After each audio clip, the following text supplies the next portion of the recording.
The Internet in the year 2009. We send emails, make calls over the Internet, and discuss topics we take an interest in. Even our banking is going virtual. But what we take for granted today was only a vague idea 50 years ago.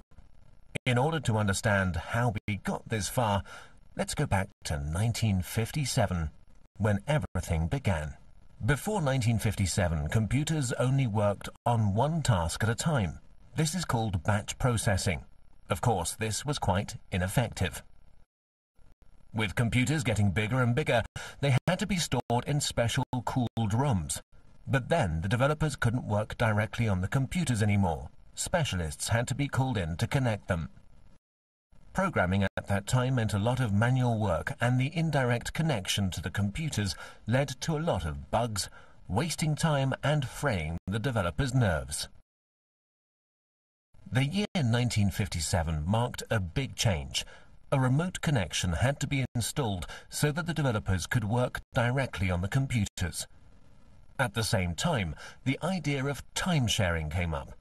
This is the first concept in computer technology to share the processing power of one computer with multiple users.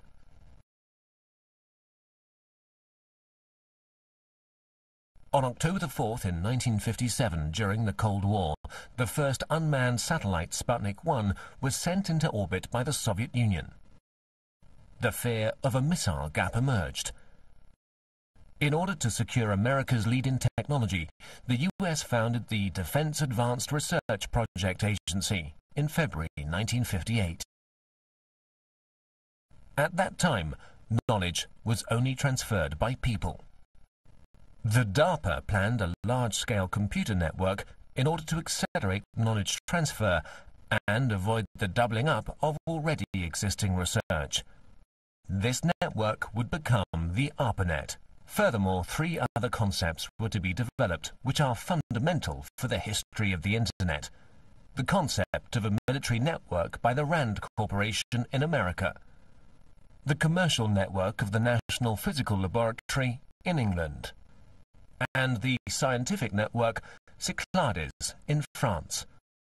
The scientific, military, and commercial approaches of these concepts are the foundations for our modern Internet.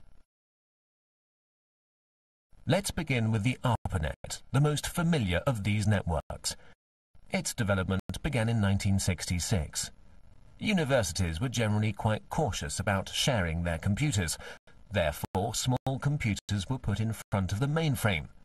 This computer, the interface message processor, took over control of the network activities, while the mainframe was only in charge of the initialization of programs and data files. At the same time, the IMP also served as interface for the mainframe. Since only the IMPs were interconnected in a network, this was also called IMP subnet. For the first connections between the computers, the Network Working Group developed the Network Control Protocol. Later on, the NCP was replaced by the more efficient Transmission Control Protocol. The specific feature of the TCP is the verification of the file transfer.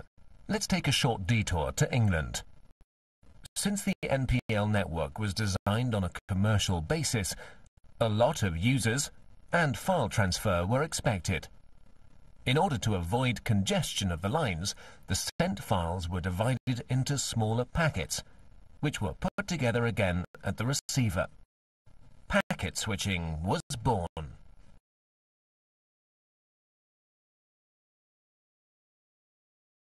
In 1962, American Ferret aircraft discovered middle and long-range missiles in Cuba, which were able to reach the United States.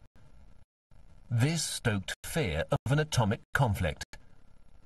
At that time, information systems had a centralized network architecture. To avoid breakdown during an attack, a decentralized network architecture had to be developed, which, in case of loss of a node, would still be operative. Communication still used to work through radio waves. That would have caused problems in case of an atomic attack. The ionosphere would be affected and the long-wave radio waves wouldn't work anymore. Therefore, they had to use direct waves, which, however, don't have a long range. A better solution was the model of a distributed network. Thus, long distances could be covered with a minimum of interference. Another milestone followed with the development of the French network Cyclades. Since Cyclades had a far smaller budget than ARPANET, and thus also fewer nodes, the focus was laid on the communication with other networks. In this way, the term Internet was born.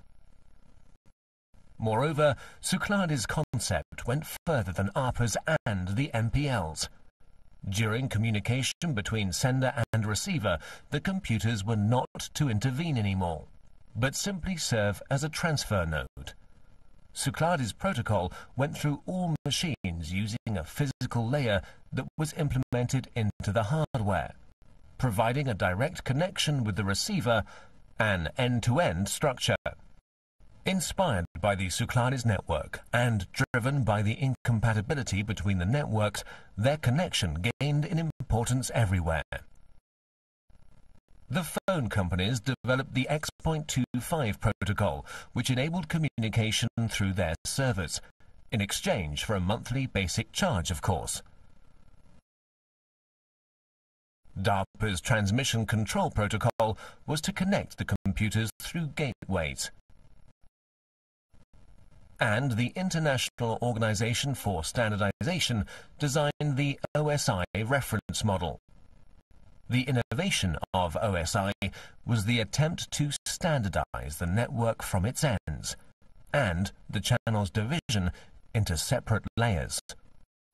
Finally, the TCP assimilated the preferences of the OSI reference model and gave way to the TCP/IP protocol, a standard which guaranteed compatibility between networks, and finally merged them, creating the Internet.